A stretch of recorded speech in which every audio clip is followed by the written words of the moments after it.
The air hung heavy and damp, a thick blanket of mist shrouding the forest in an eerie silence.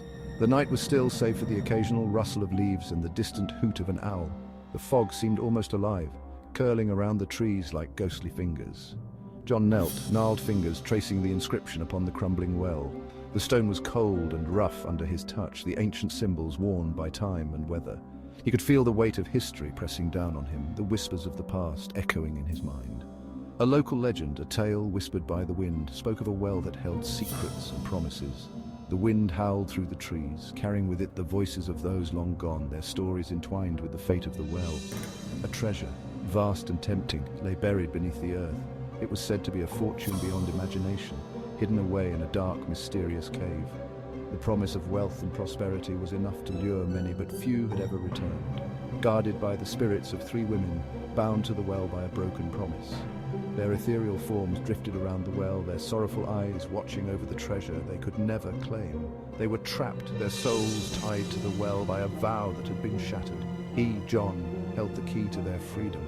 The ancient key was heavy in his hand, its intricate design a testament to the craftsmanship of a bygone era. It was more than just a key, it was a symbol of hope and redemption.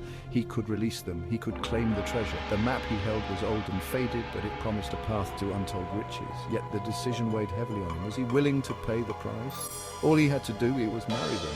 The thought sent a shiver down his spine. The ghostly brides, their veils fluttering in the night breeze, awaited his decision. Their fate and his hung in the balance. His heart pounded, a drum against his ribs. The fear and anticipation were almost too much to bear.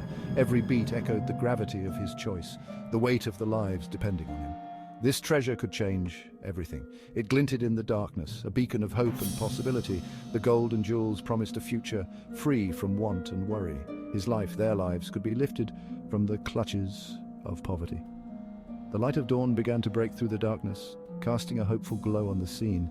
The decision was his to make, and with it, the power to change their destinies forever. Night fell. The full moon cast an eerie glow upon the clearing, bathing the forest in a ghostly light. Shadows danced and flickered, creating an atmosphere thick with anticipation and dread. Spirits of the well, I, John, accept your pact. I come before you with a heart full of hope and a soul willing to pay the price. Release your hold on this earth and bestow upon me the riches you guard. Let the treasures hidden within your depths be mine, and in return, I offer my blood as a seal of our agreement. John, clutching a silver locket containing his wife's picture, stood before the well. The locket was a symbol of his love and the sacrifices he was willing to make for a better future. His blood ran cold, fear a living thing within him. The weight of his decision pressed heavily on his shoulders, and doubt gnawed at the edges of his resolve. He sliced his palm, letting the blood drip into the well. Each drop seemed to echo in the stillness, a testament to his commitment and desperation. A low hum resonated from the well. The air grew colder, pressing down upon him, stealing his breath. The mist thickened, swirling around him like ghostly tendrils. 3 figures began to coalesce from the rising mist. They were ethereal, their forms shifting and shimmering in the moonlight. John could feel their ancient power, a force that both terrified and mesmerized him. The women were ethereal, their forms shimmering like moonlight on water. They were beautiful, with eyes that held the echo of forgotten sorrows. One by one they approached him, cold lips brushed against his cheek, sending shivers down his spine. Each whispered the same chilling vow. Until death do us part. Until death do us part. Until death do us part. Fear, sharp and cold, pierced him. His gaze fell upon the silver locket he clutched. Mary, his Mary. He was bound to them now, but what would become of her? He returned home a haunted man. The treasure was real, wealth beyond his wildest dreams now his. Yet it brought him no joy. His Mary, his sunshine, seemed to shrink further away with each passing day. He saw the fear in her eyes, felt the distance in her touch. The guilt gnawed at him, a constant ache in his soul. He had condemned her to a life of fear, all for a mountain of gold he didn't need, couldn't enjoy. One night, he found her by the window, staring at the moon. Her eyes were filled with a terrible knowledge. She had found out. He saw the glint of metal in her hand, a small silver letter opener. Mary, he whispered, his voice choked with regret. I can explain.